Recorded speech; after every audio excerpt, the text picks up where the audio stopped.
This is a banana. But you know that. I know that. We all recognize this as a banana. But has anyone stopped to ask why?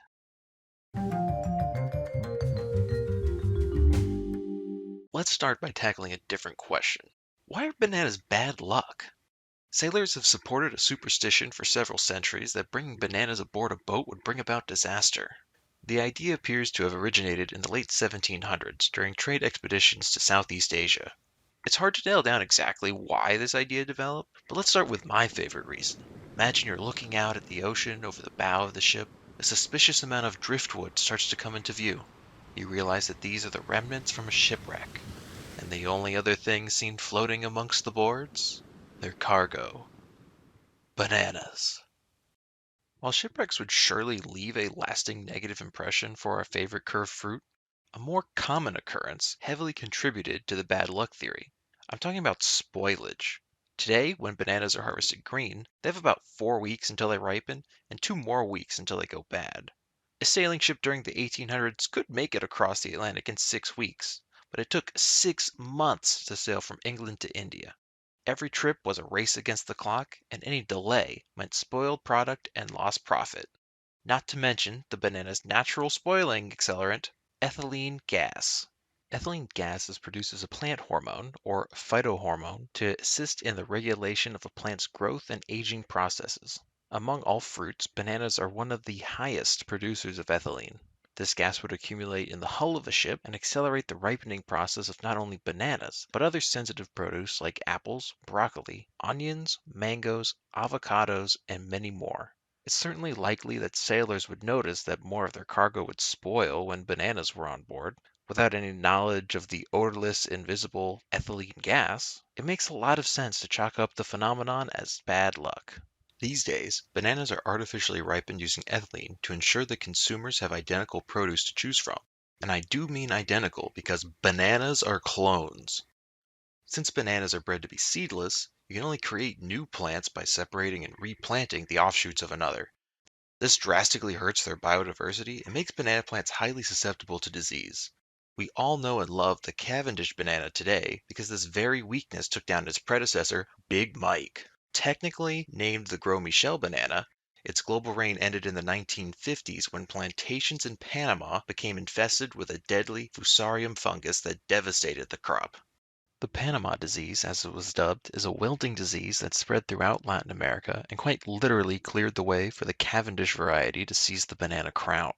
It's a common misconception that the Gros Michel went extinct after this epidemic, but in fact it lives on in Uganda, where it's known as the Bagoya.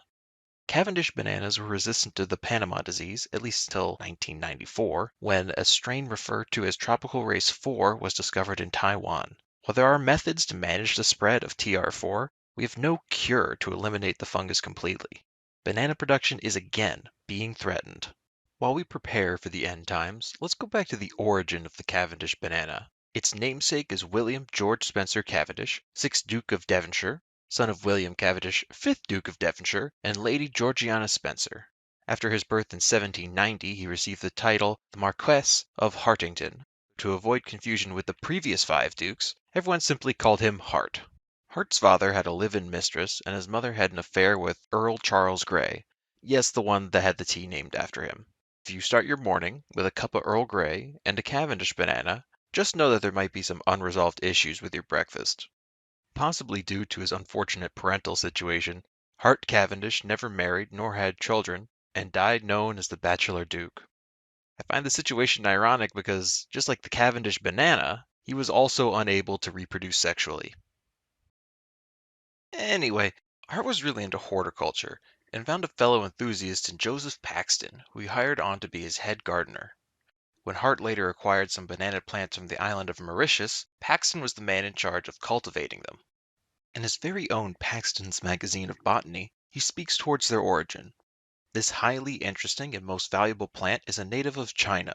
It was sent from the Mauritius in 1829 by the late Charles Telfair, Esquire, to his friend the late Mr. Barclay of Bury-Hill. Messrs. Young of Epsom purchased both plants at Mr. Barclay's sale, one for the Duke of Devonshire and the other to go to the continent. Over the next few years, Paxton was able to successfully grow new offshoots. He named them Musa cavendishii after the Duke.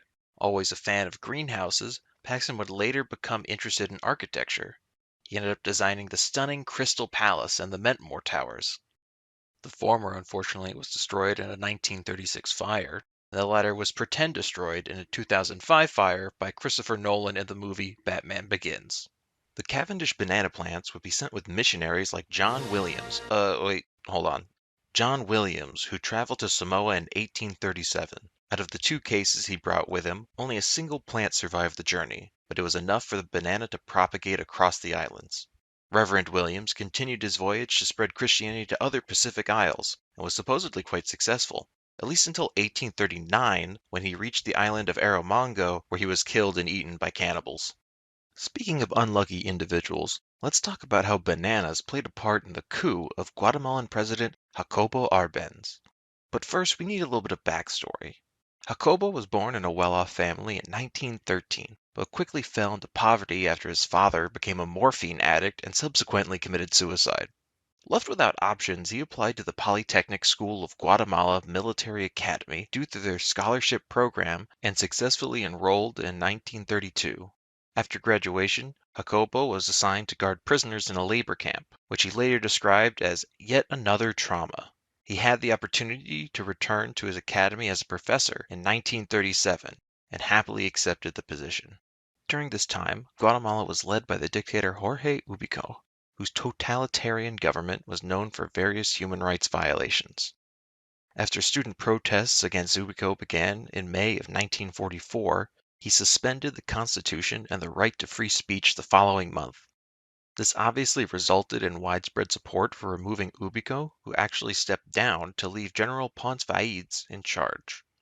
While Vaides promised to hold free elections, he held their Congress at gunpoint to, officially, appoint himself as president. Unsurprisingly, the political unrest ensued. On October 19, 1944, a revolutionary group composed of both soldiers and civilians marched on the National Palace and ousted Vaides after a day of fighting.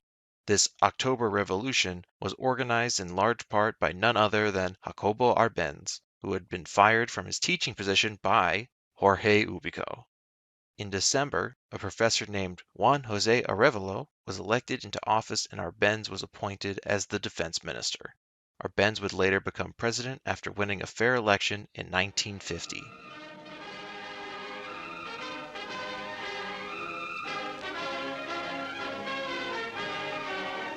Como corolario de este acto cívico de trascendental importancia para la vida política de Guatemala, el candidato de Unidad Nacional, coronel Arbenz, pronuncia conceptuoso discurso en el que enfoca realísticamente los múltiples problemas de las comunidades indígenas, de las unidades de producción y de la ciudadanía en general, proponiendo soluciones que tienen por base la reforma agraria democrática como fuente de prosperidad y bienestar para todos los guatemaltecos.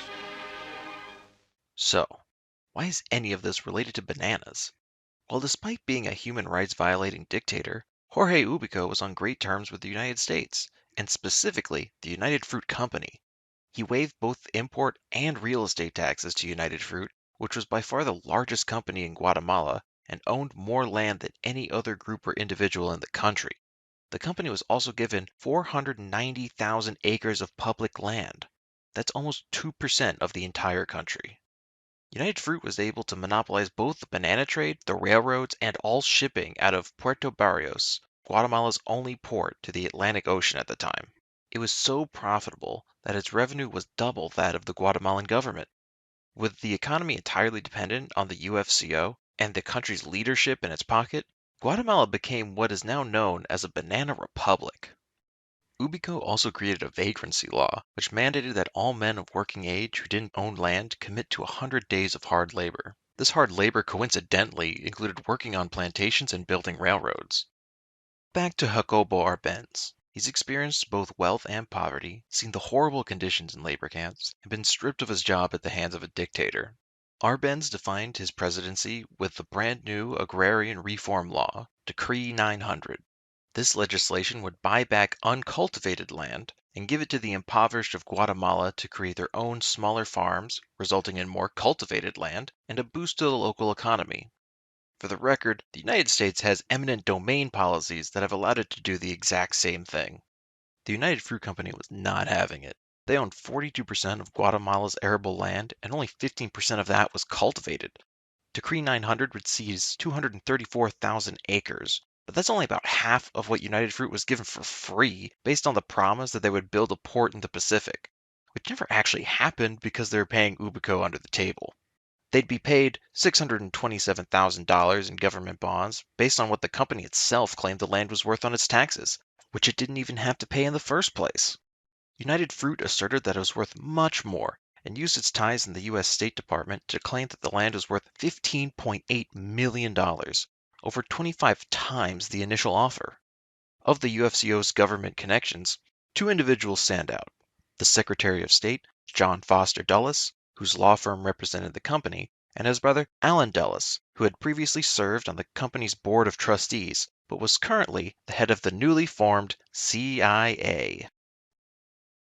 Operation PB Success was authorized by Dwight D. Eisenhower in August of 1953, and plans were set in motion to stage a coup to overthrow Jacobo Arbenz.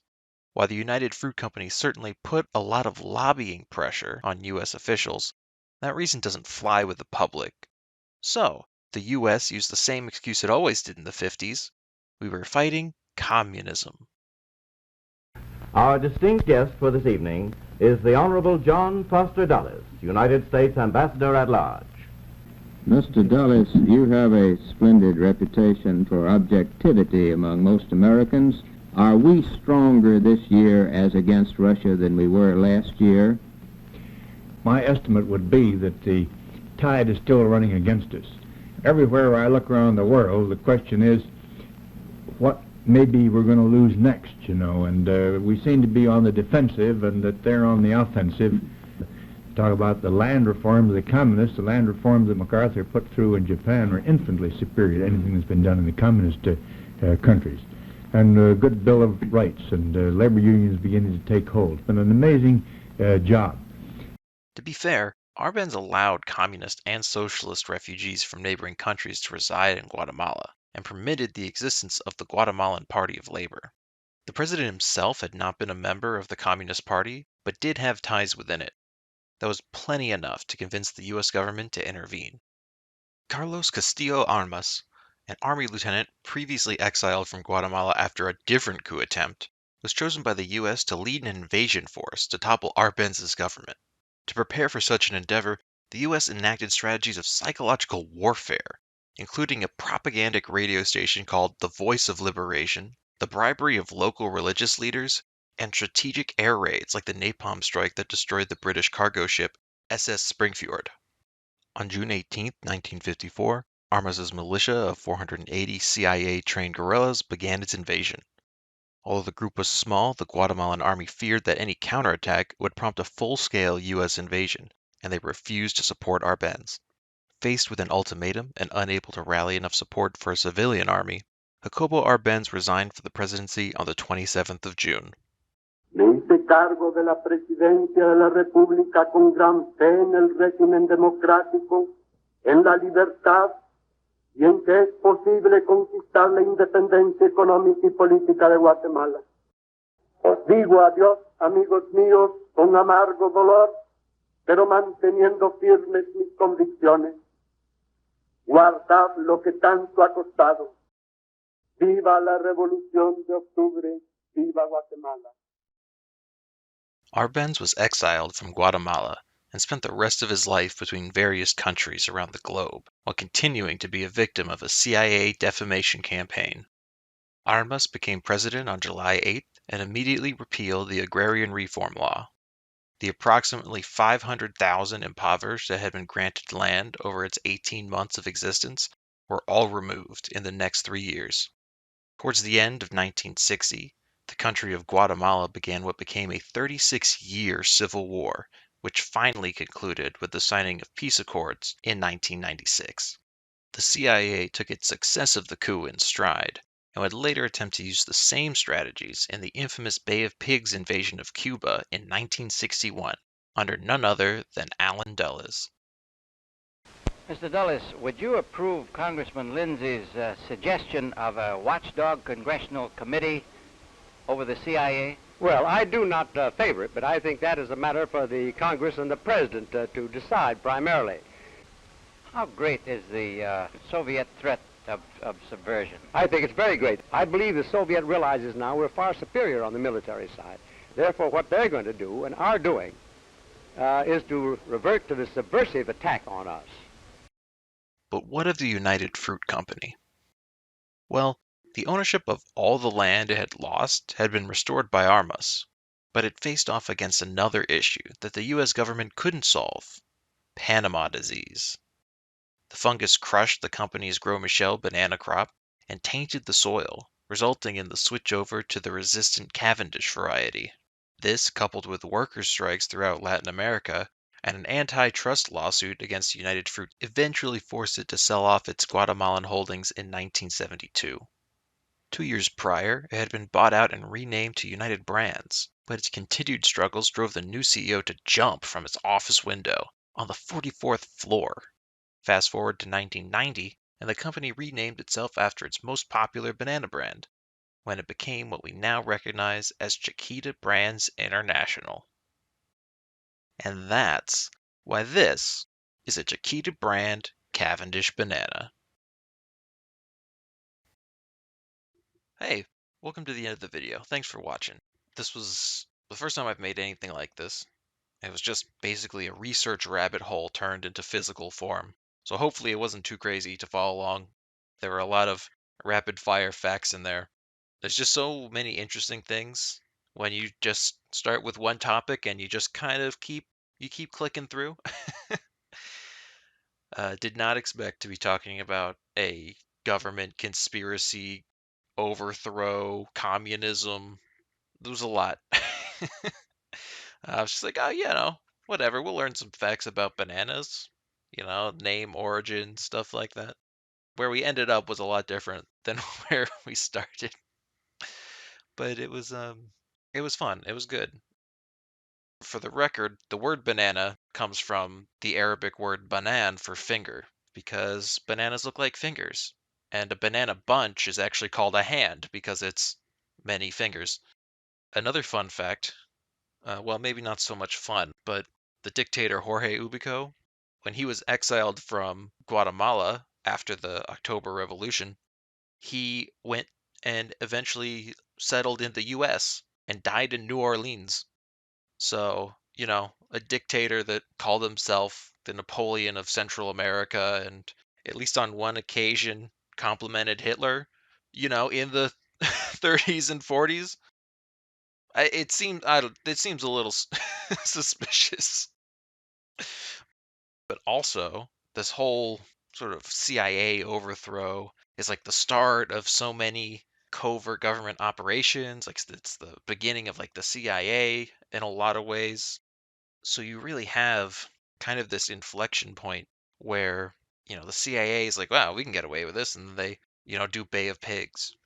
And what's funny about Cuba and the Bay of Pigs is that Castro knew and was on good terms with Jacobo Arbenz.